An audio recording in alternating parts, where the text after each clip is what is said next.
Hello, Watch Forest Focus. The relegation battle looks to have lost another contender after Everton beat title-chasing Liverpool last night.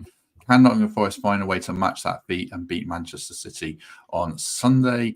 Joining me to discuss that today, I've got two great guests as normal. One of them spends all their time on the BBC. The other one's Emily Anderson. Greg Mitchell, how are you doing? Fresh from more TV appearances? I'm all right. I've just realised I've not turned my little on-air sign on, so my sister might moan, so I'll have to do that. You do that while I introduce Emily Anderson. Emily, how are you doing? Very good, thank you. Yeah, fear that Greg's going to take my job one of these days. I know. Every time I turn the telly, there you are. You're just on my telly all the time. Yeah, that's it, on a giant screen. Right, good to talk about some football. We might touch on VAR, but not much at all, really. Right, Emily, massive game on Sunday. We're right up against it. I don't really give us much chance, but how are you feeling about it? This week's not been a great week, has it? And as a Forest fan, I think it's the lowest I've felt all season, I have to say. I cannot wait for this season to be over. I feel scared, worried, apprehensive, all those things you can think of. On paper, we're highly unlikely to get anything out of Sunday's game. We're playing one of the best footballing teams in the world with one of the best coaches in the world, and our current form is absolutely dire. We somehow managed to get a point last season, didn't we, against all the odds? And part of me wishes we could just bottle that atmosphere from when Chris Wood scored right to the final whistle. And I feel like if we could just try and remember what that felt like and take that into the Man City game, then maybe we stand the smallest of chance. We need every little bit of help we can get on Sunday. They've obviously still got the title to fight for. They're out of the Champions League. They could still get the double, couldn't they, with the FA Cup? We're allegedly fighting relegation, but it feels like there's no fight in our team. We know it's going to be a battle on Sunday, whether it's a very one-sided battle, that remains to be seen. My big fear is, are we up for that fight? And that's my big worry going into the Man City game.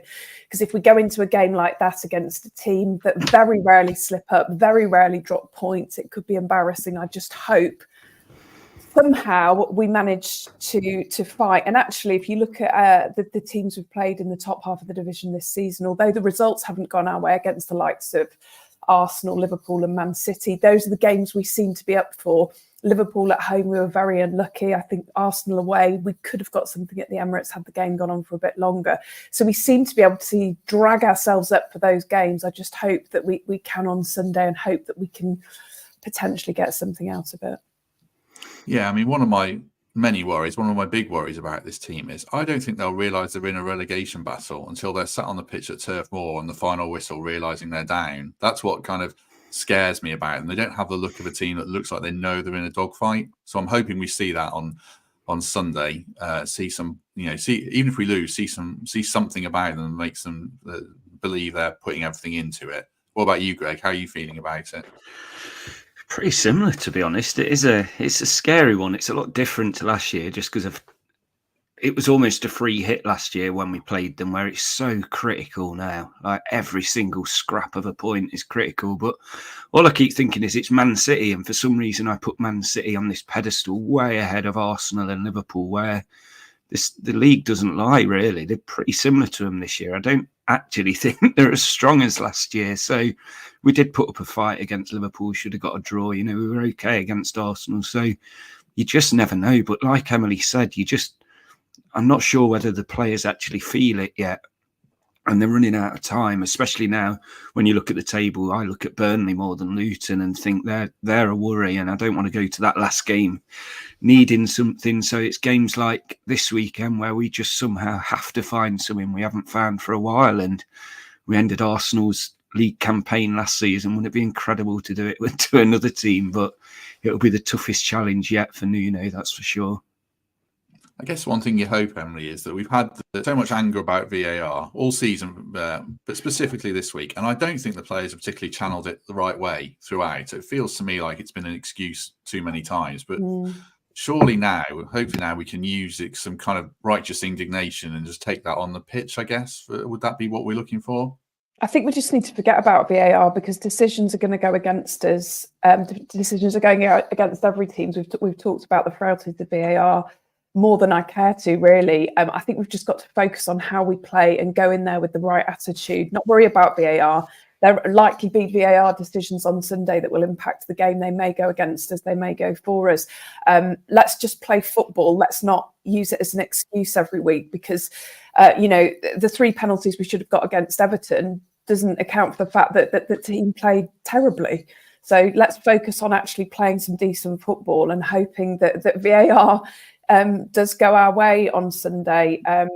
Just be brave, play our own way. Don't be intimidated by Man City. Greg says he feels that they're on this pedestal, but why should they be? They're a team of 11 human beings that do sometimes slip up. Man City have had the odd slip up. Why not be against little old Forest on Sunday when no one gives us any hope of getting anything out of it? A couple of interesting points in the chat as well. I was saying that the players don't know that they're bothered. Dan saying it's a lack of experience, and the players, he says, are feeling it too much. And Liam says, and one man's not arsed and the man's not panicking. I'd probably like to see a little more panic, I suppose, Liam, in that case. Not panic, urgency might be the right word. Derek's telling us to get a grip and stop being so pessimistic. So I don't know if that's saying to us or the chat. So you're the most optimistic person here, Greg, closely followed by Emily.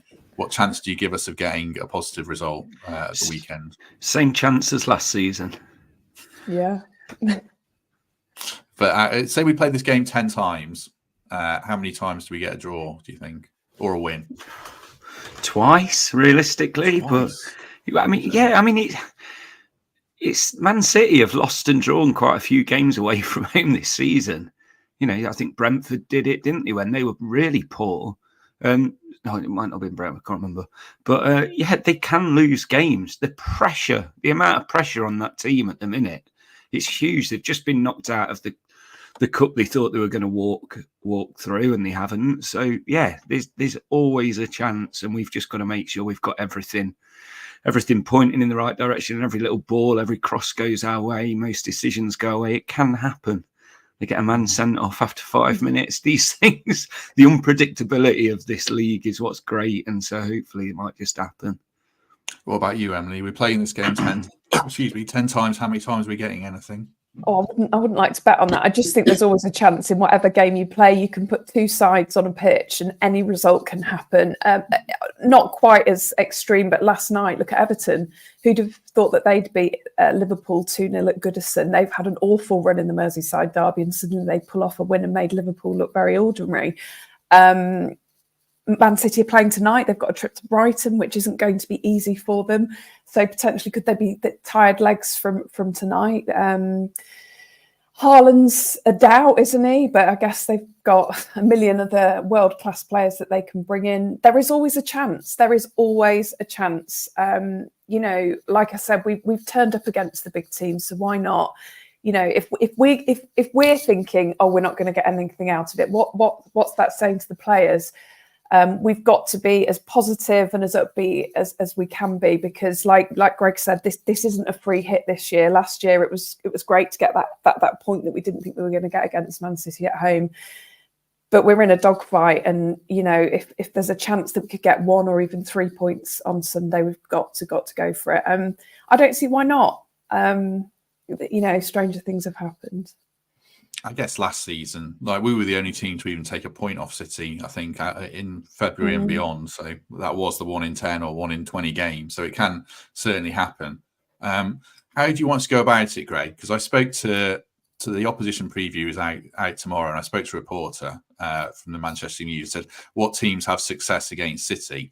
And he said, teams that have done well and sat in are Real Madrid and Arsenal, and we're not quite them. So I don't know if we want to sit in. He said teams that do best against them have a clear footballing identity and know what they're about. And I don't think we have that either. So how do you want us to go about it tactically? We still haven't found our starting 11, have we? And we're in April, almost May. So our friend Emma always goes on about possession, and I think we've just got to give them the possession. Let them play the ball and get them on that break. It's going to be our only chance, really. Just get the counter-attack and be quick when we have it, use our pace when we have it and try and catch them off guard. But we are just going to have to batten down the hatches and take wave after wave after wave. And then one of those things doesn't go for them, and we're just going to have to get them then. So yeah, sitting back and waiting for a chance and taking it when it comes, because we're only going to get 2 or 3 in their box. But yeah, it could happen. I guess there are templates that have worked for us, Emily. I mean, Arsenal at home last season, Liverpool at home this season. I know we lost the game in the most painful way, but that was a Nuno team that did pretty well. So we do have it in us. How do you want to see us go about it? Well, I hate us being passive, and I hate how sometimes we start games, don't we, where we can't get hold of the ball. We don't appear to be chasing down players. We're not pressing. But Man City love possession. We know they love to play football. They can pass it around the park all day. And we know they're going to get the majority of possession on Sunday. So a bit like Greg, I feel that we're just going to have to be really, really patient, concentrate 100% of the time, use wing backs. You see that's reflected in my team selection to go on those counter-attacks as and when we can, which we know will be few and far between. I think we need to make it ugly for Man City on Sunday. They can play football. They've got ridiculous talent in the likes of De Bruyne, Foden. You know, I could go on, Rodri. So make it ugly, make it uncomfortable.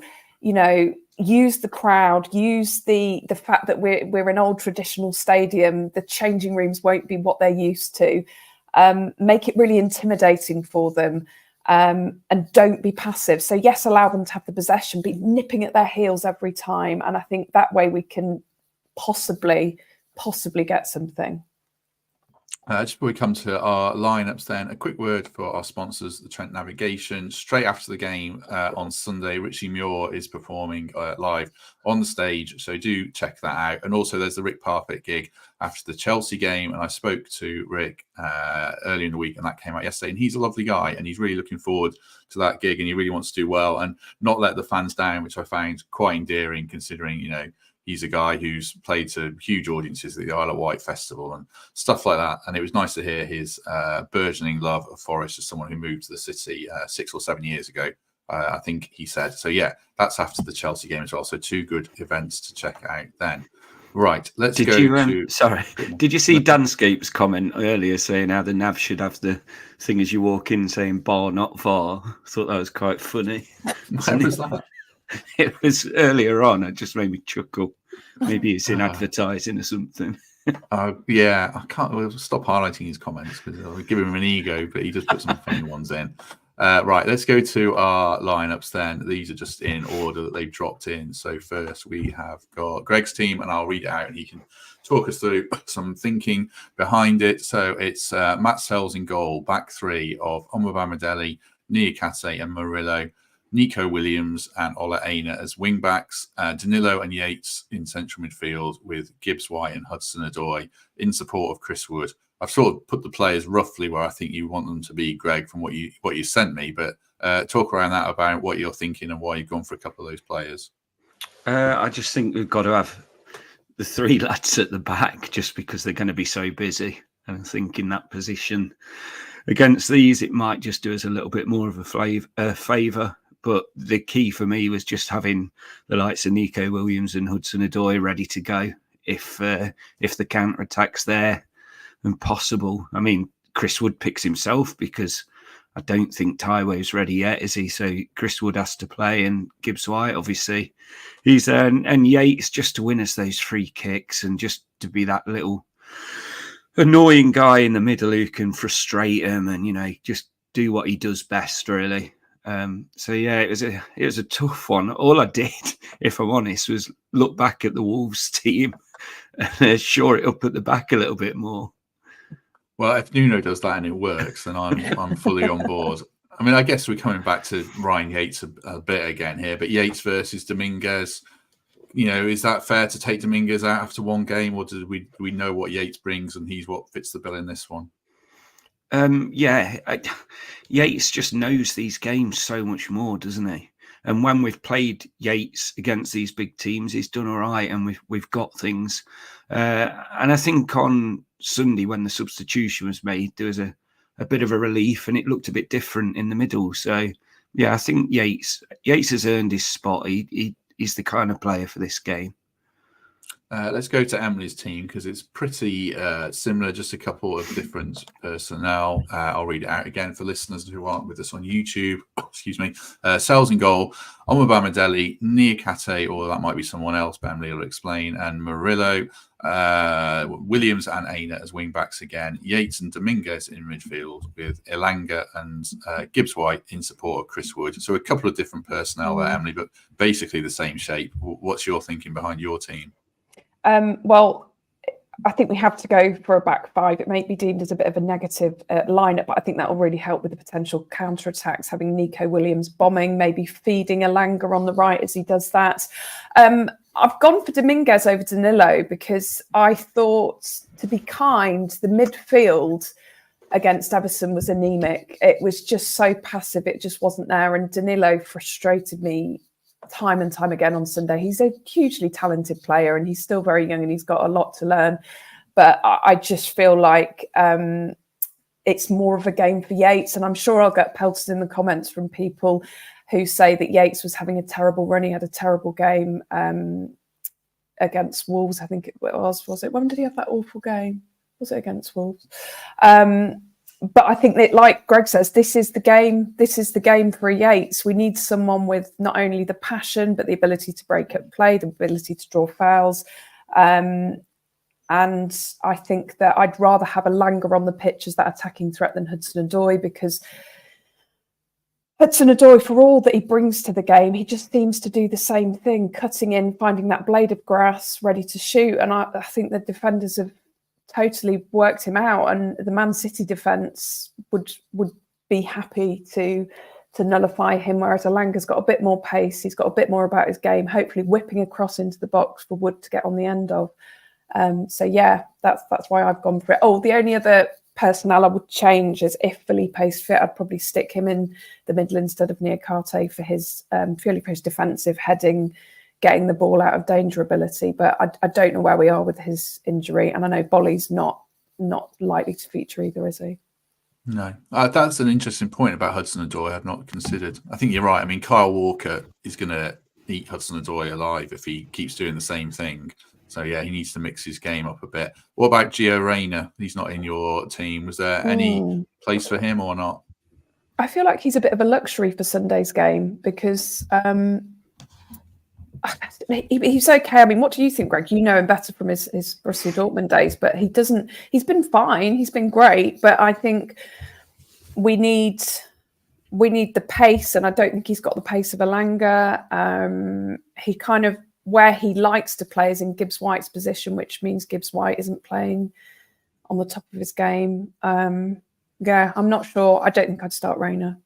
Yeah, I agree. Option.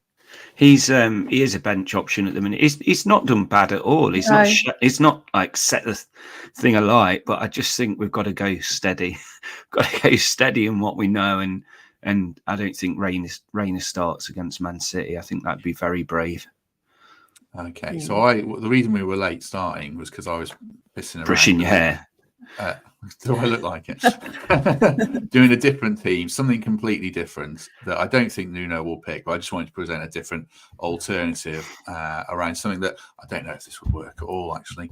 But I'm on board with the back four. So Sells in goal, back four, Williams, Niakate, Murillo and Aina, and then a very narrow midfield, which I think is maybe the way to go, which works against Arsenal and Liverpool. Yates and I put Sangare in because literally I did it in last minute, but I don't know if it would be him, but I'll make a case for him. Yates and Sangare, Danilo and Dominguez in the box, and then Gibbs White in support of Wood. And I just wonder if it's a way to go, because City are going to control the ball so much. If we play 3 at the back, it's going to be 5 at the back, and we're never going to get out. At least with having Danilo and Dominguez with energy in midfield to get up and down the pitch, and Gibbs White, we can hopefully spring at least a couple of counter-attacks. Because the one thing about City is they will give you a chance. They dominate the game so much that they do leave the odd space in. And they also have this weird habit earlier in the season, like literally the first shot on target ended up in the back of the net. That happened in like 4 or 5 games. So we are going to get an opportunity in this game. It's more about whether we can defend. So I don't mind a back four, and I don't mind a narrow midfield.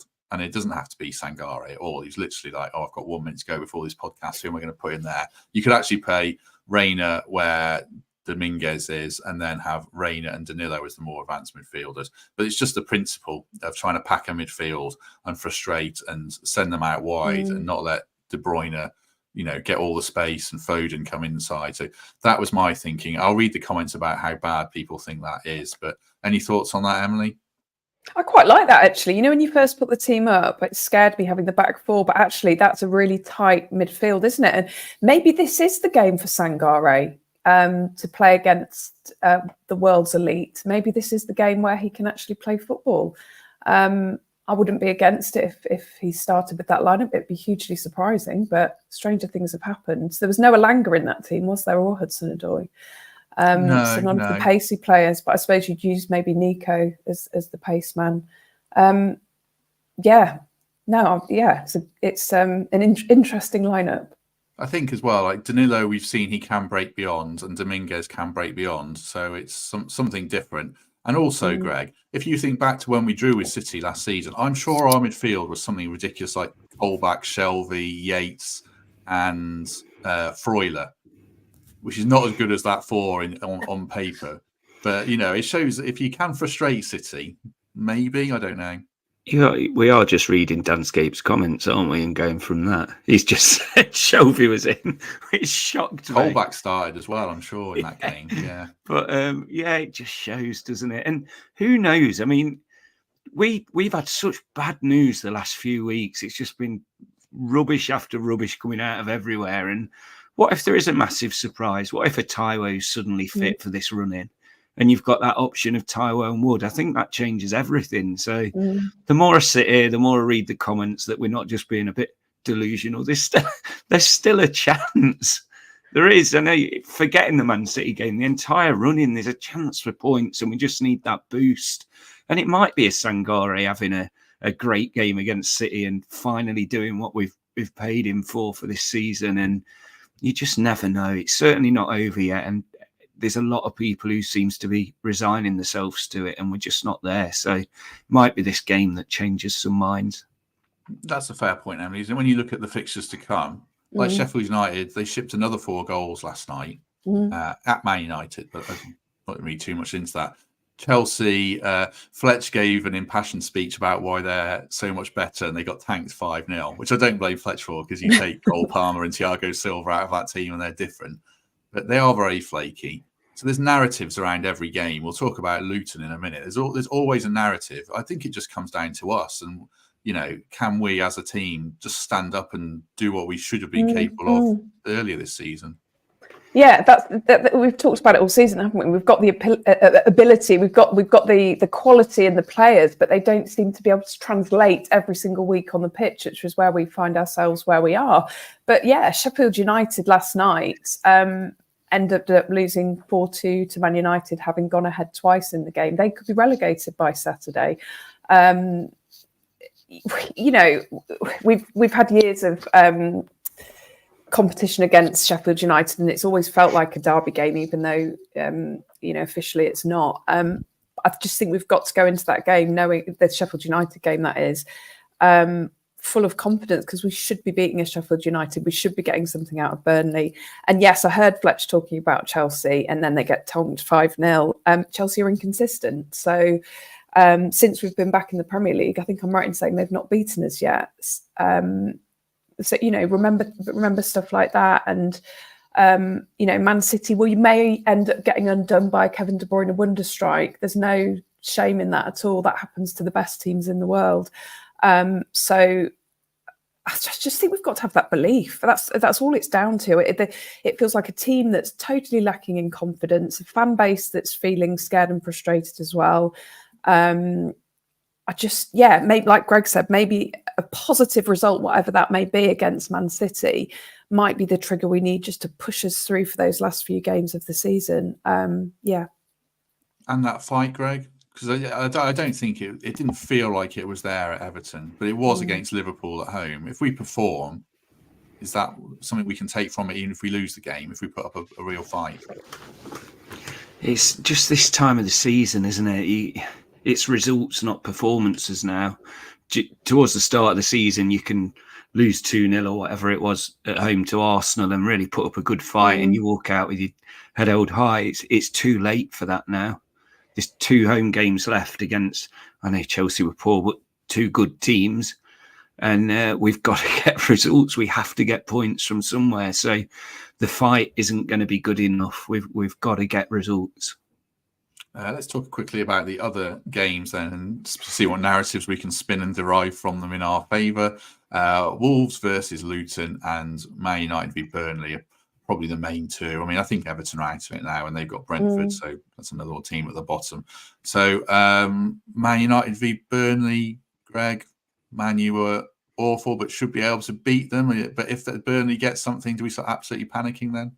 Oh, absolutely. Yeah, I do believe it's us v Burnley. I do. And I know they're saying about the tough run in. Man United away isn't a tough game for teams down at the bottom. Look what we did, 2-0 up after 5 minutes. Sheffield United went ahead twice last night. Burnley will be going there absolutely thinking they could get something. They really will be. But Ten Hag's fighting for his job. He's probably already lost it. So, Man United have got to turn it on because their fans are probably more upset than ours at the minute. So we'll just hope they do that for us. Then who have Luton got? Wolves. Wolves away, yeah. Yeah, again, it's a game they think they might be able to get something from, but we've just got to hope and pray that the other teams do their job this weekend and all will be okay. Yes, I mean, suffice to say, Emily, I assume you've seen the Wolves goal that was disallowed last night. Wolves were certainly more than a little unlucky after being, at Wells again. So do you think Wolves can beat Luton? Well, it should do, yeah. I mean, 100%. They've got a great manager, really good players to back that up. My only worry is Wolves are so inconsistent, particularly at home. And they're obviously safe now. They've not really got a lot to play for.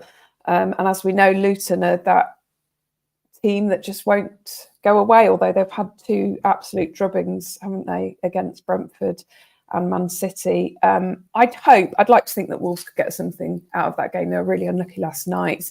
And a bit like Greg, I know it seems silly when you look at Burnley's running, but they are my big fear that we go, oh yeah, Luton keep losing, we're fine, we just need to match Luton. But Burnley are so close. And if they can get something out of United, which isn't against the realms of possibility, then it's looking really, really quite tight down there. And it's a real worry for us. My only hope is because Man United is still chasing Europe. They've got the most outside chance of a Champions League spot, but they're certainly chasing one of the other European places. Will that see them through to get the 3 points against Burnley? I think if both Luton and Burnley can lose at the weekend, that will settle my nerves ever so slightly. Because then, even if we ended up getting tonked by Man City, it remains the same at the bottom. But yeah, I mean, I feel so scared. I'm just so scared. I just want this season to be over. I think that's the big thing for me. Like Luton and Burnley losing, even if we lose to City, which I'm equally expecting, as long as we don't wake up on, start this podcast on Monday morning talking about them both getting results, then I'll panic. I think Luton, I'm tempting fate here. I just don't think they've got enough in them. I know people that'll come back and bite me. I think Burnley have got more quality and they might be able to pull a result out of the bag. I don't see it in Luton. They seemed, I think Burnley as well. Vincent Kompany stuck with his style of play, and to begin with in the Prem, he was getting absolutely hammered every week. And I think they're starting to work out who they are and where they belong. And actually, if they do go down, I don't think it will be because of a lack of quality. I agree. I think that Burnley are probably the better footballing team, but you just don't know with Luton. We've seen them pull off some ridiculous results this season. They've frustrated us, more than anything. But we just need Man United and Wolves to do the business for us, and that just gives us a little bit of breathing space, hopefully. And then, we go into the next game, which is Sheffield United away. Hopefully sealing a victory away finally. I think Man United will win. I mean, Burnley, I know they scored 4 goals at Sheffield United. Sheffield United should have scored more than they did. And Man United Well, Man United, I don't know if anyone's seen this, the table based on, I mean, I know people hate XG and expected points, but there's an expected points table where we should have 45 and Man U should be below us in the league based on performances. But the wider point about, a load of rubbish. But the wider point about Man United just massively relying on individuals to bail them out time after time. And I think they'll do that against Burnley. Players like Bruno and that little rat Garnacho who's in my fantasy team, they're gonna come up and do the business for us, I think. So yeah, I'd be backing them. Right, before we move on to any other business, any final thoughts on this game, Greg? I've just seen the ticket exchange, little emails popped up, the ticket exchange is open, so there'll be tickets popping up here and there for any last minute ones. I just think just make it loud, really. As soon as that first minute starts, just really go for it. Have that. The best thing about the Premier League season last season was when we got that equaliser, and for the last 5 minutes, the whole crowd, the whole stand was just rocking.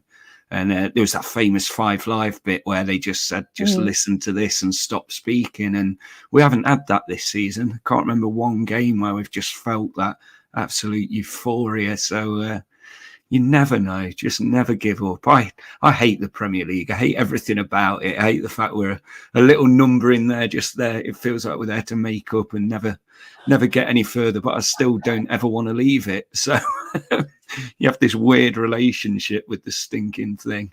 But just give us that second, third season and see what we can do. Is that the big thing for you as well, Emily, the crowd? Because I was listening to an interview earlier, a podcast, Quickly Kevin, where Glenn Hoddle was the guest, and he was saying fans don't realise the power they have to influence a game. He referenced the Liverpool crowd, which I think is a bit overrated, actually, but saying they can turn a game. Absolutely. We haven't done that, but we can. No, we haven't. I have to say, though, that I would say up to the moment where Liverpool scored in the 97th minute, I thought the Liverpool game, we really got behind the team. Let's just bottle what we did last season against the likes of Arsenal and Man City and be that 12th man.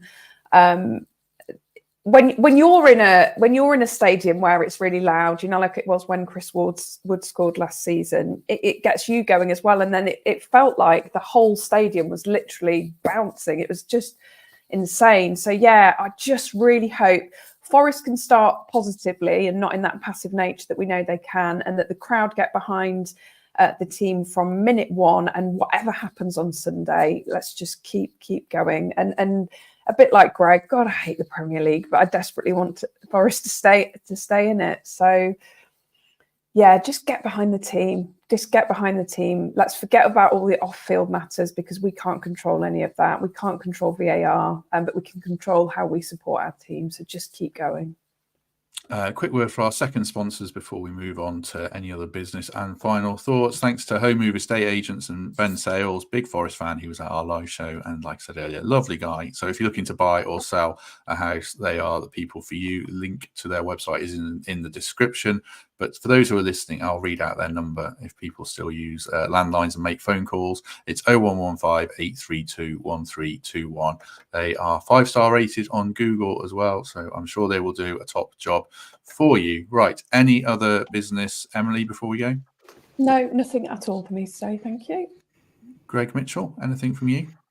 I was supposed to be on the overlap next Thursday, but it's been cancelled at short notice. Running scared of you. You've seen them off.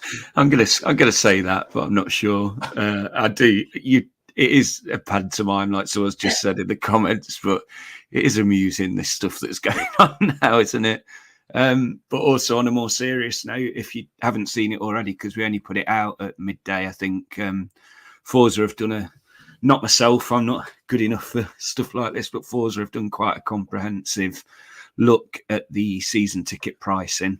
We sent it the club on Tuesday, I think, just saying that we are going to release it today, and we got a response from the club. They're looking at it, so that's a good sign, I suppose, if we can take one. But just go and have a look at it. I think the biggest headline from it is 18 to 20-year-olds, I think, are paying the third highest price for a season ticket next year if we're in the Premier League, and that's obviously not good enough. So hopefully the club will spend time to look at that, and hopefully the fans will have a look too. But On to Saturday, we've just got to forget everything, haven't we? Just turn everything off Sunday, and go for that win. And I've heard a rumour as well that your mates Carragher and Neville aren't going to be there on Sunday. Is that right, Greg? I know, it's such a shame that is. I'd have loved to give them a little sing-song. I think that would have really got the crowd up if they had to walk around. But I don't think they like the fact you've got to walk up the A block, have you, to get to the commentary. So could helicopter them in. There's always a way. Yeah, definitely seen them off on that front. I don't think they'll be there. The only one for me, I was going to say, I shouldn't say it on podcast. I also hate this season. Like, I've come to really hate this season. I've hated the last 2 weeks. I hate VAR. I hate that some of us are now agreeing with Matt Letizia, Richard Keys, and Mark Goldbridge, of all people. What is going on? I don't think refs are corrupt. I know it's a populist thing for me to say, but I just don't. Stuart Atwell's back in the headlines last night with another horrific decision. Just an awful ref. And I do think VAR is just sucking the soul out of the game. The Premier League it is corrupted by its own greed and own self-importance. And I think we're just losing what football should be. Like the last 2 weeks on this podcast, I have hated talking about season tickets so much. Obviously, it's an important thing to talk about, but I just want to talk about football. I've hated talking about VAR so much. I just hate the direction of football, really. So the point I'm getting to is I heard a really good call yesterday that I flagged on my Twitter feed on Football Heaven on BBC Radio Sheffield with a caller called Andrew phoning in about Doncaster Rovers, not a Premier League team, nowhere near a Premier League team. And he was talking about their game against Barrow, where I think they won 4-1 or something. They won 10 games in a row and they're going for the Premier League. And he was talking about his dad, who's got dementia. And he was saying, like, I think they'd had a bit of a rift or something. And he was fighting to find this moment and this memory that he could carry with him when his dad's gone. And they scored this goal to make it 3-2. And he said that's it for him. That's the thing that'll stick with him. And the point of it is, football to me isn't necessary. I'd love to stay in the Premier League, and I'll be gutted if we get relegated, but it's not about the Premier League. It's about those moments. And we had that at Forest the last 2 years, and we've really lost it. And I hope we can get back somewhere near that, even in the Premier League in the next few weeks. But the point is, football's about those moments. And I think we should all kind of take a moment to kind of remember that and forget all the shit that goes with it about VAR and all that stuff. And that's why I love football. So that's what I would say. Check out that call. It's on my Twitter. Andrew, his name was. Lovely call. Quite sad, but quite uplifting. So there you go. That's it from me. Right. Thanks for everyone's company. If you have enjoyed this, do us a favour.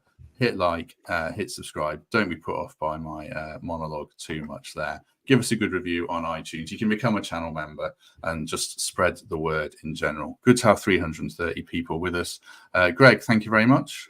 Cheers, mate. I said it before, but I thought your hair was looking great today. Not sure what you've done with it. Literally nothing. I washed it yesterday. That was it. Emily, thank you. Your hair's looking lovely, as is Greg's. I have washed my hair today as well. I loved your monologue. It actually left me with a little lump in my throat, so thank you. You're welcome. Thank you very much, everyone, for their company. Like I say, we are back tomorrow with the opposition preview with Simon Bajkowski of the Manchester Evening News. Some interesting thoughts about City and any other weaknesses that we can exploit. There aren't many, but there are some things. So do check it out. Have a good weekend. Enjoy the game, and we shall see you soon.